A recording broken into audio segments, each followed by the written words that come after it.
တမျိုးလုံးကသူတွေအိမ်တိန်ထဲမှာပဲအတူတူနေကြတယ်ဆိုတဲ့မျိုးအလက်စတာမှာရှိတဲ့ဝစ်စတာယာလို့ခေါ်တဲ့မြို့တစ်မြို့ပါဆိုရင်တော့တကယ့်ကိုထူးခြားတဲ့မြို့ပဲဖြစ်ပါတယ်ရေခဲတောင်နဲ့ရေခဲမြစ်တွေပတ်ပတ်လဲဝိုင်းထားတဲ့ဒီမြို့မှာမြို့သူမြို့သားအားလုံးဟာအဆောက်အုံတစ်ခုထဲမှာပဲနေထိုင်ကြတာဖြစ်ပါတယ်လူဦးရေ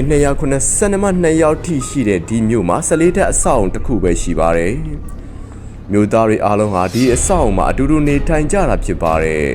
ဒါအပြင်အဆောင်ထဲမှာစားတောက်ဆိုင်ရဲစခန်းတရားရုံးစသဖြင့်မြို့တစ်မြို့လုံးမှာလိုအပ်တဲ့ရုံးတွေအကုန်လုံးရှိနေပါတယ်။ဒီမြို့ကိုဒုတိယကမ္ဘာစစ်တုန်းကအမေရိကန်လူမျိုးတွေကစစ်အခြေစိုက်စခန်းအဖြစ်အသုံးပြုခဲ့ကြတာလည်းဖြစ်ပါတယ်။စစ်ပွဲပြီးသွားတဲ့နောက်မှာတော့လူတွေနေထိုင်တဲ့အဆောက်အုံအဖြစ်ပြောင်းလဲလိုက်တာဖြစ်ပါတယ်။ဒီတိုက်မှာဆိုရင်တော့အိမ်ကန်းနှက်ခမ်းပါဝင်တဲ့တိုက်ခန်းပေါင်း150ခန့်ရှိနေတာလည်းဖြစ်ပါတယ်။